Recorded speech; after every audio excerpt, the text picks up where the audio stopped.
Episode 11 start होता है और नोबुकी और बाकी के क्लासमेट समिट की ओर भाग रहे होते हैं क्योंकि उनके पास अब बहुत ही कम टाइम बचा होता है। और उतने में ही नात्सुको आगे आके खड़ी हो जाती है उन्हें रोकने के लिए, पर नोबुकी नात्सुको पर हमला कर कर उसे नीचे गिरा देता है और सभी आगे निकल जाते हैं और चारों के चारों टाइम से समिट के पास पहुंच जाते हैं, जिसके बाद चारों के लिए किंग के साइड से ऑर्डर कंफर्म का मैसेज भी आ जाता है। पर वहां पहुंचने के बाद नोबुकी नोटिस करता है कि जो भी क्लासमेट्स उनके आगे थे उनमें से कोई भी वहां नहीं है और उसे नात्सुको पर शक होता है कि उसने ही उनके साथ कुछ किया है। और इसीलिए जब नात्सुको वहां आती है तो नोबुकी उससे उन सभी क्लासमेट्स के बारे में पूछता है और नात्सुको बताती है कि मेरी उनसे मुलाकात तो हुई थी, पर ये एक बहुत ही खतरनाक जंगल है और मुझे बिल्कुल भी हैरानी नहीं होगी अगर अभी तक वो सभी लोग मर चुके होंगे तो,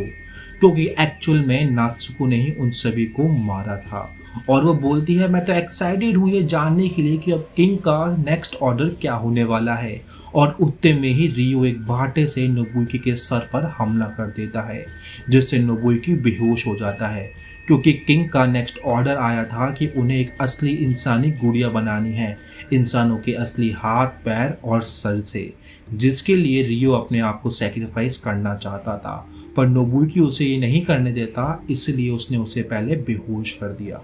जिसके बाद नात्सुको एक चेनसो लाके देती है रियो को अपने हाथ पैर काटने के लिए और चेनसो उठाकर रियो अपना पैर काटना स्टार्ट करता ही है कि उतने में ही उसकी हड्डी पे आके चेनसो रुक जाता है, जो देखकर नात्सुको उसकी हेल्प करने के लिए एक जोरदार लात मारती है चेनसो के ऊपर, जिससे उसका पैर उसके शरीर से अलग हो जाता है और उसके शरीर से बहुत ज़्यादा खून निकलता है, जिसके कारण उसकी वहीं पे मौत हो जाती है। और रियो की मौत के बाद नात्सुको उस चेनसो को उठाकर आया और नोबुकी को मारने की धमकी देती है, पर रियोना नोबुकी के आगे आके खड़ी हो जाती है और उसे बचाने की कोशिश करती है। पर उतने में ही आया पीछे से आकर नात्सुको पर हमला करती है और उसका गला दबाने की कोशिश करती है, पर नात्सुको कैसे न कैसे कर कर उस चेनसो से आया को ही मार देती है। और उसे मारने के बाद वो उस चेनसो से रियोना को मारने ही वाली होती है कि उतने में ही नोबुकी को भी होश आ जाता है और वो नात्सुको को रोक लेता है और बोलता है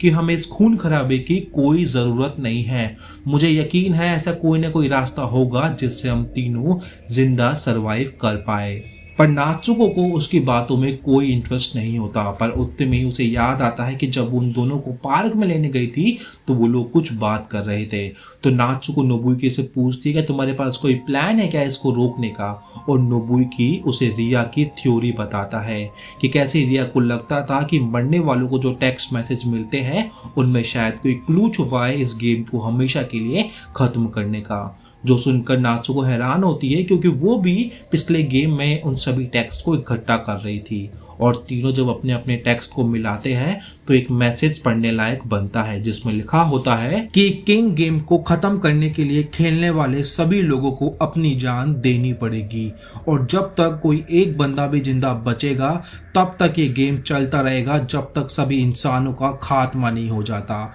जो पढ़ने के बाद तीनों निराश हो जाते हैं क्योंकि इस गेम को जिंदा रहते हुए खत्म करने का कोई रास्ता नहीं था। और नोबुकी बोलता है कि इंसानियत को बचाने के लिए हम तीनों को मरना होगा, पर नात्सुको उसकी बात से बिल्कुल भी राजी नहीं होती है और बोलती है मुझे घंटा फर्क नहीं पड़ता कि कौन जिंदा रहेगा और कौन मरेगा, मुझे केवल अपनी जान की पड़ी है और तुझे मरने की इतनी ही लगी है तो तेरी ये इच्छा मैं पूरी करती हूँ। और नात्सुको नोबुकी का गला दबा के उसको जान से मारने की कोशिश करती है और नोबुकी लगभग मर ही चुका होता है, पर उतने में ही रियोना चेनसॉ से नात्सुको के ऊपर हमला कर देती है और नोबुकी की जान बचा लेती है। जिसके बाद वो नोबुकी से अपने प्यार का इजहार करती है और उसे किस करने ही वाली होती है, पर उतने में ही नात्सुको मरती हुई हालत में नोबुकी का गला काट देती है और नोबुकी और नात्सुको दोनों एक साथ जमीन पर पड़ जाते हैं। पर नोबुकी मरते मरते रियोना को सर्वाइव करने को बोलता है,